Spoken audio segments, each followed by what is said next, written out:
All right, welcome everybody. I'm Tim Stommer. That's Tamara Letter. Say hi, Tamara. Hello. We're from the VSTE Conference Committee, and we're hosting this session here. And welcome everybody.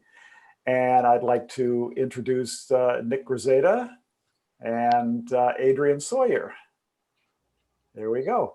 And they're going to be talking on about the VA K-12 Computer Science Pipeline Project. So Nick, Adrian, take it over. Awesome. Thanks, Tim. Thanks, Tamara. Really appreciate that introduction. I'm going to go ahead and share my screen real quick. And I learned a long time ago.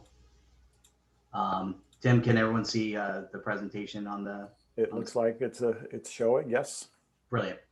I learned a long time ago, always create your bit.ly for your presentation and put it on every slide so you don't get people asking, can you share that presentation? So at the bottom of each slide, you can access this presentation right there at the bottom of the screen with that bit.ly. So what's really great is I am not just delivering this all by myself. Thank goodness for the audience.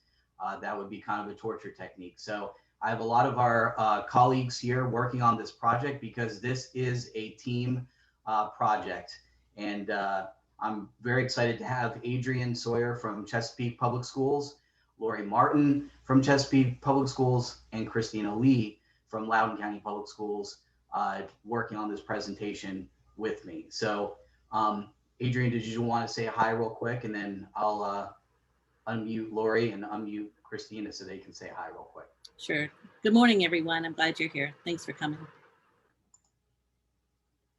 All right. I'm asking Lori to unmute. Hi, good morning. I'm so glad to be here. And then Christina, I think I asked you to unmute. I'm good, Nick.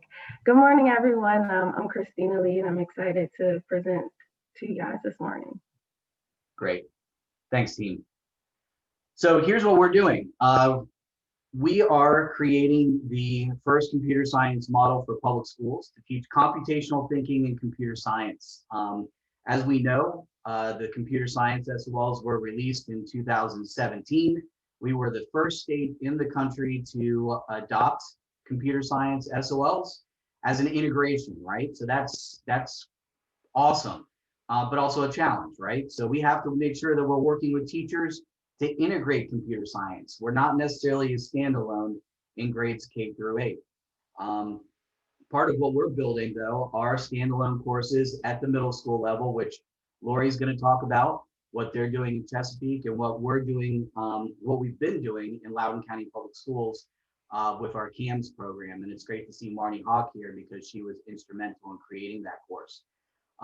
So we're going to talk a little bit about that and also how we are creating experiential learning opportunities. So Christina Lee and Lori will talk about those as well. Basically, so we can create this pipeline. Our idea is that computer science is important, right? So we need to not only provide education for our kiddos in K through 8, but we need to provide those opportunities to see what computer science careers look like for our high schoolers so that they're prepared for the workforce. So they have a better idea of what's available out there for them. So the process, not gonna lie, we did want to tell you that it was a process. I was telling Lori and Christina that Dr. Williams, our superintendent at Loudoun County Public Schools, asked our team to convene on a Friday evening in December of 2018, 4:30 to 5:30. I don't know why that meeting sticks out in my mind. I mean, everyone likes a 4:30 Friday afternoon meeting. But we sat there in room 500 at the Puzzle Palace, and we talked about, going for this Go Virginia grant and collaborating with Chesapeake Public Schools with Dr. Jared Cotton. So we started in December 2018, and ultimately our proposal was accepted by NVRC on December 9th, 2019. So it does take quite a bit of time in order to get this process going, but we're here to help, all right? And on this presentation, we've put some links on press releases that you all can take a look at. And Lori is actually going to update the presentation a little bit later on today because she has some breaking news that came forth yesterday. So that's very exciting. So I'm going to turn it over to Christina, who's going to talk about K through 12 project metrics real quick. I'm asking you to unmute, Christina, sorry. Yeah, thank you, Nick. So some of the metrics that we have to follow for the K through 12 computer science pipeline is to increase the number of students enrolled in computer science classes, increase the number of businesses serving the student interns. And so currently, Lori and I are basically, for our own school districts, we're working with making those connections with businesses to create those opportunities in experiential learning for our students. And then also to increase the number of students in internships, apprenticeships, and mentorships. The good thing about LCPS so far, we do have those opportunities available through our specialty schools, the academies of Loudoun, and in CTE as well, but we want to push that, especially in computer science. So that's one of our project metrics. And as you can see, this is the pipeline for computer science. I won't go through the whole thing, but definitely, as Nick mentioned earlier in the presentation, if you would like to see this more, you can definitely click on the bit.ly link.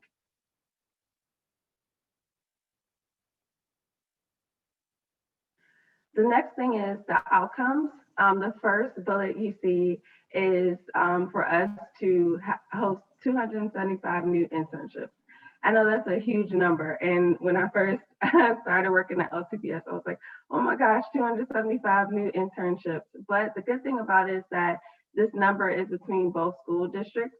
So that's definitely a stress relief that I definitely experienced, because I'm like, yeah, 275 internships. So we're working with different companies to get those internships hosted by the fall 2022 school year. Also, our mission is to create 3 division-wide STEM internship fairs. And of course, for 2020-2021 school year, those things are going to be virtually. LCPS, and I'll talk about this later in the presentation, we plan to host our first internship fair on January 13th, 2021. Other metrics are, of course, creating the computer science curriculum, like the development of lesson plans and other resources for the state of Virginia. And the last thing, which is definitely the fun part of experiential learning, is creating the handbook. So Nick and Lori and I have been working really hard to develop that experiential learning handbook. And another image for you guys to see, this is the NovaTech talent pipeline. And as I said earlier, definitely if you want to take a closer look at this, you can visit the bit.ly to see that more.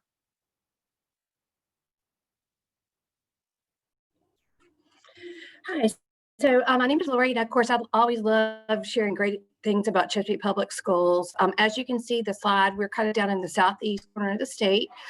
Just some interesting facts about Chesapeake. We are the second most populous city in Virginia. According to the 2020 census, we have 246,912 residents in Chesapeake. We currently serve over 39,000 students. We have 7 high schools, 10 middle schools, and 28 elementary schools. So that's kind of our overall focus, our fact sheets about us. We've put some links in there that goes right to our school division website, as well as our CPS strategic plan, and of course the quality profile is there as well. Lori, we have a quick question. The question was from Dr. S. How do you see integrating computer science into K through 12 core classes, and could you give examples of that? Well, we are currently integrating the computer science through K through 8 in our core classes. Next year, we're going to be adding, I'm getting ready to talk about that, we're going to be adding some middle school courses. We also are purchasing equipment and doing some professional development for our science teachers in middle school next year. So that's something that we're definitely working on. We've purchased equipment. We're going to be doing some professional development for them to integrate that into their science courses, as well as adding these middle school courses next year. As far as the middle school courses, this is just a short little flyer that we put together here in Chesapeake. We are going to be adding 3 new middle school courses next year, 1 in 6th grade, 1 in 7th grade, and 1 in 8th grade. Tonight, actually, I'm doing a webinar at 6:30. We've had quite a big response of people signing up. And so we're going to be holding a webinar at 6:30, and that's for people in our community, and parents can register to get a lot more information. We also, as Nick said earlier, I did an interview yesterday with our local news station, and they did air that this morning. And so I'm going to put that link in this presentation so you can see that. In the interview, I basically talk about these computer science courses and just the need and the pipeline that we're doing, as well as the internship program that Christine and I have been working on. So I was really excited that was presented today, and I'll definitely put that in. And this is just a kind of a short overview of the middle school courses that we're adding in Chesapeake. Just to kind of give you a recap, I know Loudoun currently already has middle school computer science courses. So this is something brand new for Chesapeake. These courses will be added as part of an elective in our middle school classes. So the students will have a choice to pick next year. So they'll have an additional elective, I guess, to pick. We're going to be offering a computer science concepts 1 in 6th grade, a computer science concepts 2 in 7th grade, and then in 8th grade, a computer science concepts 3 course. The main thing to realize with these is that there's no prerequisite. So students next year can go right into that 8th grade class, 6th grade and 7th grade. We are going to be teaching these courses through our CTE department. So the teachers that we're going to be hiring for these courses are going to have the business and information technology license. We're going to be offering this at all 10 of our middle schools. The courses will be a combination of CTE and computer science competencies from the state. And then students will rotate through these courses through their electives. I know that there was a lot of concern about the equipment and room usage, and we've determined that the students will be able to use their Chromebooks that they've been given, and these will align with the goals of the VDOE and CPS. And also the main thing is we're going to be building pathways for students. So we currently have, and I'll go over that in a second, determined 4 pathways here at Chesapeake. And so these 3 courses will align right with those career pathways that we currently have here. So of course, a career pathway, again, is a way for students to secure relevant skills, certifications, and also credentials. We also offer industry credentials in a lot of our career pathway classes as well. And then hopefully to go on to get higher level education. And then the main focus with this, I think, pipeline is to make sure we're addressing the workforce crisis that we see coming so that students will have the skills they need to stay in Virginia and work. So one of the pathways we have determined would, of course, be an overall computer science pathway. This is a pathway that would be offered at all 7 of our high schools. The students would go on to take a computer science or an AP computer science course. They have the opportunity to earn an AP credit if they decide to. Of course, the goal is to eventually add additional courses. So we're hoping from our middle school classes that we'll have an increased awareness and that we'll be able to add additional courses in our high schools. Our next pathway that we have in Chesapeake is a cybersecurity pathway. This pathway is offered at our Chesapeake Career Center. So students start in 10th grade will apply to our Chesapeake Career Center, and if accepted, then they spend their last 2 years, their junior and senior years, going there for half the day. What's great about this program is that when students finish, they have the opportunity to leave high school with 20 TCC credits, which TCC is our Talwater Community College here in Chesapeake. So they have the opportunity to graduate with 20 TCC credits. They'll have a career studies certification, and they also have the opportunity to take several industry credentials such as A+, Net+, and Security+, which, I actually was talking to a few businesses recently, and they were very, very impressed that we had students that were already graduating from high school with these credentials because they're very difficult.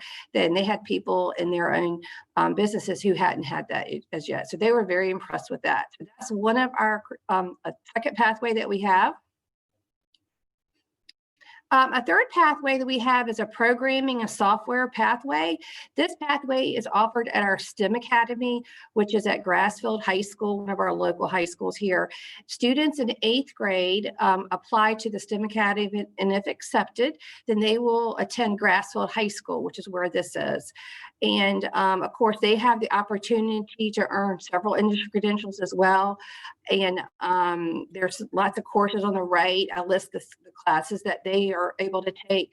And of course, they'll graduate with those industry credentials as well. So we see that the, adding these computer science classes in middle school will enhance these pathways. And then our last pathway that we have is a Mechatronics Pathway. This is also offered at our Chesapeake Career Center as well. Students in 10th grade will go ahead and apply, and if they're accepted, they'll go to TCC. Actually, all these courses are taught at TCC, which is the Tidewater Community College. One great thing about this pathway is that when students leave, they actually leave with 33 community college credits upon graduating from high school, and they also will earn that career studies certificate in mechatronics. You'll see over on the right-hand side several of the optional courses they can take. We have a technology and robotic design, physics for technology 1 and 2, and then in their junior and senior years when they take these classes at Tidewater Community College. So those are kind of examples of the 4 pathways that we really see here in Chesapeake, and we're hoping that the middle school courses that we're adding next year will only build onto these, and hopefully we can eventually add additional pathways and additional courses. That's wonderful. Thank you, Lori. There's a quick question from the chat. There was some interest in what your district may be doing to filter these down into the elementary grades for buy-in or to help support that pathway as it goes through in the secondary level. So is there any talks or plans of how to implement something similar in the elementary groups with their subject areas or anything similar? Well, I know Adrian's in here, and Adrian can kind of speak more about the elementary part of it. I know the grant that we're working on is really geared towards 6th through 12th grade. I know Adrian can probably answer some questions about the elementary. I'm sure, and I was putting answers in the chat too as Laurie was presenting. We do have another grant that we're working with Old Dominion University. Old Dominion University. We have 8 computer science coaches in elementary and 8 in middle school that are receiving training now, as well as we'll be receiving training in the next couple years. Right now, we're working on creating a table of specifications for a rubric for computer science lessons. We do have computer science lessons that we have already created to incorporate into all areas, including art and other enrichment courses. Those lesson plans are all within the Go Open collection that we have. That's the Virginia K-12 Computer Science Pipeline collection. So we're working on teachers with the coaches. They'll work with the teachers within their own school, and they've adopted other schools as well in order to get the teachers using the computer science lessons that we have. Awesome. Thank you so much, ladies. So I'm going to take it back over and discuss what we've been doing with Loudoun County Public Schools. I've put the links for the demographics for Loudoun County Public Schools. We are a school division of about 85,000 students. We have just under 10,000 teachers. We do have all those links there for you, like I said. And you can see that part of the mission, the goal of this project is to work with 2 different types of school systems so that we can show how this could work in a larger school division and a smaller school division. So that's one of our goals. And what we're really proud of is the fact that we're writing a narrative on this. So every step that we make with regards to this project, we're publishing all of that information out. And that stuff is going to be coming out hopefully by the 1st of the 2021, it's hard to say, 2021 year. So hopefully January 1st, we'll have all that narrative information, what we've done so far, published on our website. And then we're going to continue to add to that narrative so that you all can see the process that we follow. So one of the things that we've done in Loudoun County Public Schools, which I think was really instrumental and really applaud Dr. Williams and leadership for, is that we made computational thinking an aligned support in Loudoun County Public Schools for deeper learning. So basically what we want to do is we want to embed computational thinking mindset with all of our students in K through 12. And so one of the things that's really fascinating, small tangent, we were talking to a bunch of science teachers, high school science teachers in Loudoun County during one of their CLTs. And they said, you know, we'd really like our students to be a little bit stronger with analyzing data. And obviously, analyzing data is one of our computational thinking skills. So, so that's something that we're trying to work on. So we've been collaborating. It's been nice to collaborate K through 12 to try to figure out how to align all of these goals and all these supports with all of our teachers. So what was really exciting is on July 1st, Loudoun County Public Schools Computer Science Office was officially born. And what's really fascinating about our office is that, you know, we have two sides to it. We have Christina, who takes care of the experiential learning, the internship part. And then we also have 4 instructional facilitators of computer science. We have 2 at the middle school level, and we have 2 at the elementary school level. Right now, our elementary facilitators work with 19 elementary schools. So they basically have 10 and 9 schools that they're assigned to support. And then our middle school facilitators work with 5 middle schools in grades 6 and 7 right now, with a plan to work with 8th grade next year. So I've put this slide in there for you to take a closer look at. Basically, this is the role of an IFCS. So basically what they're tasked to do are coach teachers, increase knowledge and awareness with computational thinking and computer science, support teachers, and also provide professional development. So these are the 4 facets that we focus on. So what's really fantastic, last night, 2 of our teammates presented at the Ignite My Future Tech Academy, I guess that's the name of the event last night. And they talked about their computational thinking journey. Before we had a computer science office, we did have instructional facilitators of computer science last year running the math department. One of the things that we decided to do as a team right off the bat this year was create computational thinking icons based on the Ignite My Future 7 steps of computational thinking to kind of assist teachers in understanding how computational thinking is woven within their lessons. So we're going to be using these icons in our lesson plans. I'm going to gloss through some of the equipment stuff for K through 5 because again, like Lori said, the grant is really focused on secondary, but we did put a link to the list of what computational thinking kit items we put together for K through 5, and also the Lego kits that we focused on for our elementary schools that we support. And we're using the WeDos and the Spike Primes for the elementary school. For grades 6 through 8, we're collaborating with Chesapeake, which is really exciting. We're using EV3s in order to develop lessons. We're also using the Edison robots. If you're not familiar with the Edisons, they're fantastic. They're inexpensive. They have 3 free platforms online. One is like Scratch Junior, one is like Scratch, and then one focuses on Python. They work on Chromebooks. They're device agnostic. They're pretty fantastic. So this is kind of our equipment model for 6 through 8, but really what we want to focus on is that collaboration and building lessons with Chesapeake with the EV3s. So I'm going to turn it over to Christina so she can talk about experiential learning real quick.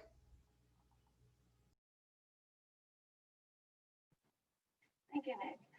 So I have the rewarding pleasure of working with businesses to create these different experiential learning opportunities, and also Lori does as well. So part of the grant, not only is it to develop the computer science curriculum, is also to create these experiential learning opportunities because of the gap in the technology workforce. Our goal is to increase the number of students interested in computer science through these different opportunities. I would say so far, it's definitely been rewarding because the contact that we've had with different businesses, they definitely are interested in working with high school students to create these different opportunities because they do see the benefits of having high school students learn about these different opportunities through internships, apprenticeships, and also capstone projects and mentorships as well.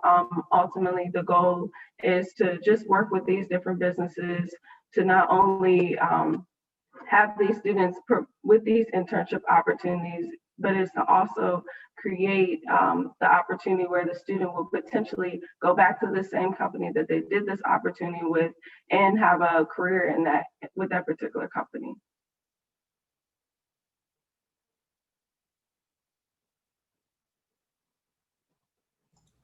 I think Nick, before you start, I'm going to jump in here and just give you the 5-minute warning here. You can go a little over though, since we don't have another session backing up to us. Oh, great. I appreciate that, Tim. So Okay. I'll just jump in and just say that, experiential learning reinforces the 5 C's that the VDOE has put out, and then also the profile of a graduate that Loudoun County Public Schools has put out there too. So sorry, Christina, I'll just go ahead and let you get to the most exciting part, which is the first internship.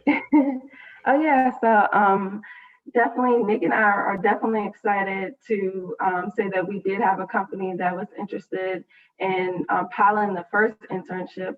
We do have other companies as well that we're working with to provide an internship opportunity, but our Quasar, which is located in the Northern Virginia area, they're a small IT company and they're going to be hosting 2 interns for the spring semester. The exciting part is that we're able to kind of experiment with them to see how things go as it relates to the internship opportunity. They've definitely been great to work with.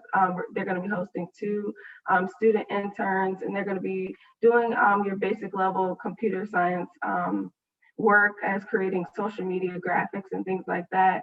I just sent out the application for the internships, and I have had students ask me questions about the internship. So that's definitely been really exciting that we have the opportunity to work with our Quasar to kind of pilot this opportunity. And another exciting thing that I mentioned earlier is our virtual internship fair. So these are the dates. On the left-hand side, you'll see the first one is January 13th, and it's the Virtually to Tech Internship Fair. I'm really excited because we're going to be having a session with Google where the students, they'll be able to learn some soft skills about resume writing, and then also things as it relates to computer science networking, which is really cool. We have so far about 5 companies that are interested, and they're going to talk about their current internship opportunities. And as of this morning, and I just sent out the invitation to students, we have about 30 or more students register for the internship fair, which is great. So I'm definitely excited to see where we can definitely take virtual internship fairs as well. And if you guys are interested, you can definitely click on the link and we'll be happy to have you there as well. Yeah, so just before Adrian talks about where the curriculum materials are, just want to emphasize that if you want to attend our virtual internship fair, please email Christina. You are more than welcome to attend. We want folks to see what we're doing. Again, the motif for this project is to share. We're doing a lot of trial and error. We want your input. We want you to see what we're doing, and we want to help guide your work at your school division. So Adrian, she's been a master with the curriculum materials, so I'm going to let her talk about what she's done here. As I mentioned in the chat, all of our, we're writing integrated lessons for K-12, and all of those lessons, along with other computer science lessons, are being uploaded in Go Open Virginia. Everybody who is a teacher in Virginia is already a member of Go Open. So if you haven't been there, you can go there and create your password. If you have difficulties, check the IT people on your side. There are videos on there that also will help you navigate around Go Open. It's a OER source that DOE opened up a year ago. It's all of our information is in the discovery ribbon. So at the very top, you'll see discover. You click on that and then you'll see collections. When you go to collections, we're one of the collections that's featured in there. It's Virginia K-12 Computer Science Pipeline. You can also find this, there's a search on the right. So if you search with that tag, or you can put in Loudoun County or Chesapeake Public Schools or CPS or numerous different tags we put in there so you could find us. But there's a wide assortment of lessons in there. If they have robotics involved, then there's lessons in there on how you can use it without robotics or with a different robotics program. And we are continuously adding on there. Right now we have close to 80 to 90 lesson plans in there. Thank you, Adrian. And she was hoping that I was going to be able to maneuver through, but because we're right at 8:30. What we want to do, we'll open it up to questions, but I wanted to let you know that we've put in our contact information on the following slides. We've put our websites for your review. And of course, while we take questions, of course, share this presentation out. Please don't hesitate to reach out to any of the four of us, and we will answer any questions that you have. So again, thank you very much for attending this session, and we'll stay on the line for the next couple minutes. Like Tim said, there's not another back-to-back session, so we'll stay here and answer any questions until you want to leave. So thank you very much. And then don't forget, we also have the Discord chat area where you could also do some discussions later on if you want to do that as well. Awesome. Thanks, Tim.